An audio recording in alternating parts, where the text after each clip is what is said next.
Salam, mən 216 nömrəli tam orta məktəbin rəqəmsal bacarıqlar müəlliməsi Cəbrayılova Vüsalə.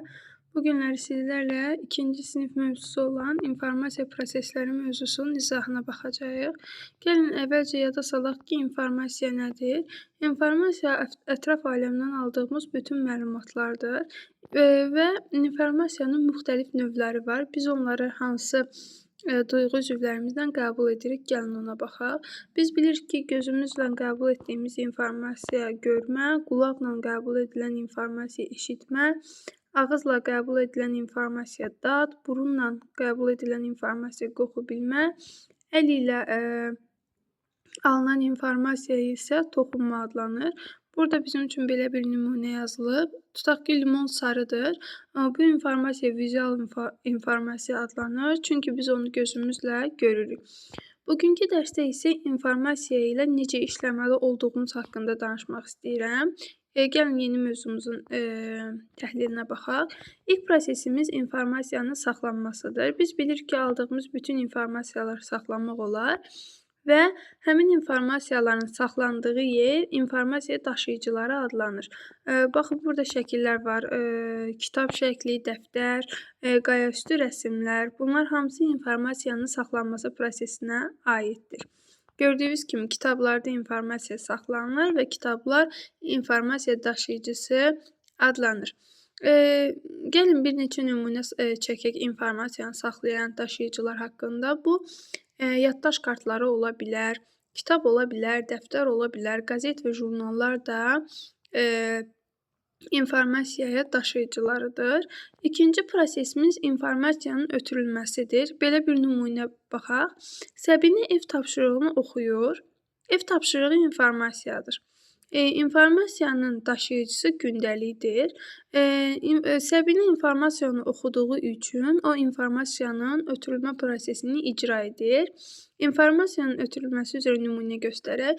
Məsələn, müəllimə dərsi izah edir, müəllimə fikirlərini ötürür və yaxud da siz televizorda hər hansı bir verilişə baxmaq və yaxud da xəbərləri izləmək, bu özü də informasiyanın ötürülməsi prosesidir.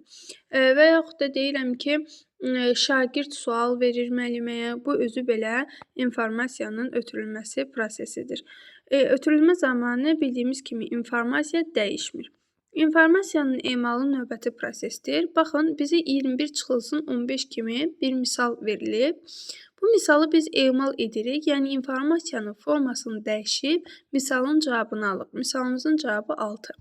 İlk öncə bu emal prosesidir və niyə emaldır? Görürsünüz, ilk informasiya 21/15 şəklində idi. İnformasiya prosesindən sonra aldığımız informasiya 6 şəklindədir. Yəni burada informasiya öz formasını dəyişir. Məsəl üçün, uşaqlar puzzle yığırlar. Bu informasiyadır. Biz bilirik ki, puzzle əvvəlcə ayrı-ayrı hissələr şəklində olur. Sonra uşaqlar onu birləşdirirlər və informasiyanın yeni növünü alırlar.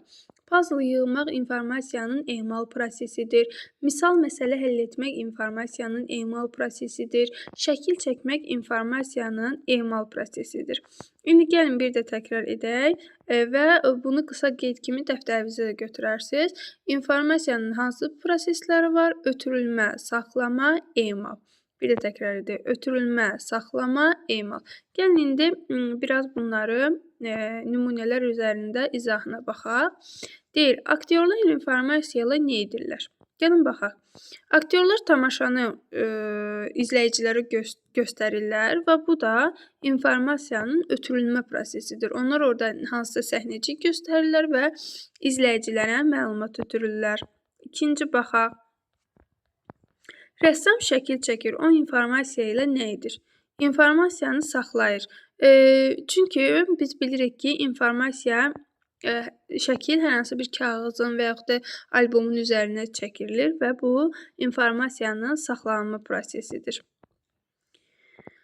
Növbəti nümunəyə baxaq. Əli və Fuad oyun oynayırlar. Əli ilk gedişi etdi. Fuad öz gedişini etmək üçün informasiya ilə nə edir?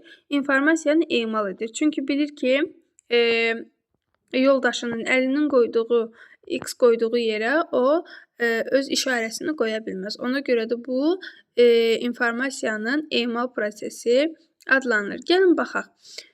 Tapşırığı yerinə yetirək. Deyir, təsviri nəzərdən keçirin və onda hansı informasiya növünün təsvir olduğunu müəyyən edin. Biz görürük ki, burada uşaqlar nə edir? Televizora baxırlar. Biz dedik ki, televizora hər hansı bir nəyəsə baxmaq olur ötürülmə. Sonra gəlin bu tapşırığı yerinə yetirək və dərsimizi yekunlaşdıraq. Nümunələr və informasiya ilə iş növlərini birləşdirin. Saxlama. Baxaq, uşaqlar mətni oxuyurlar. Xeyr, bu saxlama prosesi deyil. Uşaqlar tapşırığı həll edirlər. Xeyr, bu da saxlama prosesi deyil.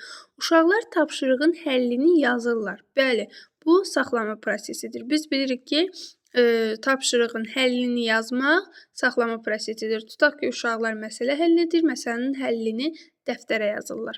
Sonra ikinci nümunəyə baxaq, ötürülmə. Uşaqlar tapşırığın mətnini oxuyurlar. Bəli, biz hər hansı bir məlumatı oxuduqda onu digər şəxslərə ötürürük. Üçüncü emal, uşaqlar tapşırığı həll edirlər. Bəli, tapşırıq həll etmək emal prosesidir. Burada saxlama və emalı qarışdırmaq olmaz. Niyə? Çünki saxlama prosesinin mütləq yazı əməliyyatı yerinə yetirilməlidir. Emalda isə yazı əməliyyatı yerinə yetirilmir. Gəlin, tapşırığımızın cavabına da baxaq. Bəli, dediyimiz kimi saxlama uşaqlar tapşırığın həllini yazır. Ötürülmə uşaqlar tapşırıq mətnini oxuyur. Emal uşaqlar tapşırığı həll edir.